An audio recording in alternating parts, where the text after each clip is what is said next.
Hi everyone, today I will be presenting ratio analysis of Tal Lanka Hotel PLC.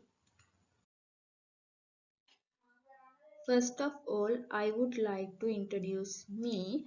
I am Shashikala Jayasekara, currently studying in Higher National Diploma in Accountancy at Advanced Technological Institute, Kampaha, and I am in my fourth year of studies.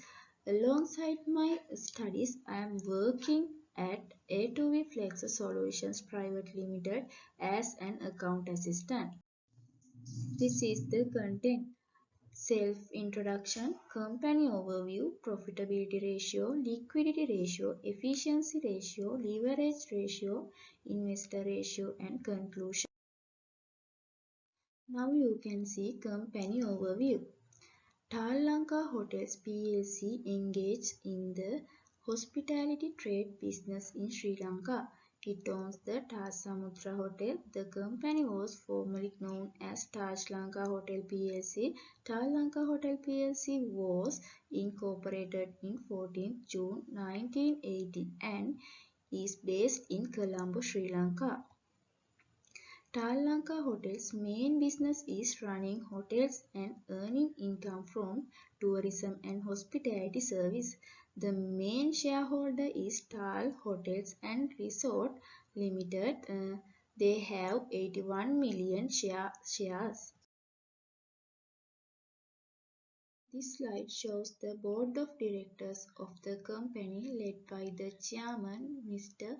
P. Verma, along with other experienced members who manage the company's strategic decisions. Here we can see the key financial figures for 2025 compared 2024. The total assets decreased from 5 billion to 4.6 billion rupees. EBITDA dropped to a loss of 391 million rupees. Revenue decreased from 3.7 billion to 3.4 billion rupees. Taxation decreased from 90 million to 63 million. Profit after tax also become a loss, 327 million rupees. Number of staffs 565 to 601 members. This shows the company faced financial difficulties in 2025. This indicates financial challenges during the year. This is the statement of profit or loss and other comprehensive income and statement of financial position. Now let's move to the discuss ratio analysis. First one is profitability ratios. Profitability ratios measure how well the company generates profit. First one is gross profit margin. In 2025, it is 26.69% compared to 25.45% in 2024. This means the company improved its gross profit. Sales performance is better than last year. Second one is net profit margin. Net profit margin in 2025 it is negative 9.44%, while in 2024 it was positive 2.58%. This means the company is making a loss in 2025. Even though sales improved, expenses are very high. Next, we can analyze liquidity ratio. Liquidity ratio measure the company's ability to meet short-term obligations. First one is current ratio.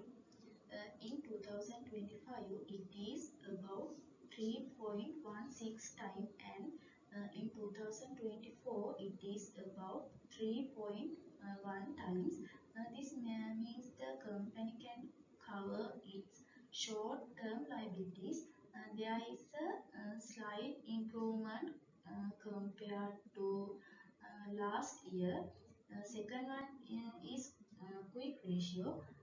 In 2025, it is 26.73 times compared to 35.32 times in 2024.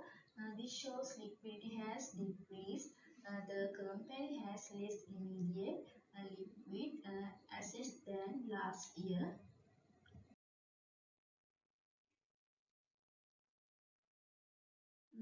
Leverage ratio. Leverage ratio measure the level of debt in the company. First one is debt to equity ratio. In 2025, it is negative 3.74 times compared to negative 4.59 times in 2024.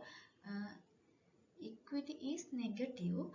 Company has high financial risk. The second one is debt ratio. In 2025, it is 1.37 times compared to 1.28 times in 2024. Debt level has increased. Company depends more on borrowing. This indicates a high financial risk. Now you can see investor ratio. Investor ratio shows returns to shareholders. First one is PE ratio. The PE ratio is negative 8.89 rupees. Investors are not getting returns. Second one is earning yield ratio. The earning yield is negative 0.11 rupees. This also shows poor performance, no returns for investor. This indicates that the company is currently not generating returns for investors. Now you can see recommendations. First one is strength liquidity and manage working capital efficiently. Second one is reduce debt levels to improve financial stability. Third one is enhance operational efficiency and assets management. Fourth one is improve earnings to increase investor confidence. Fifth one is focus on strategic growth in the tourism sector. Conclusion. The company has improved revenue and efficiency, but profitability is negative and liquidity is weak due to high debt, increasing financial risk. Therefore, cost control, better profit management, debt reduction and stronger liquidity are essential to ensure financial stability and future growth. Thank you.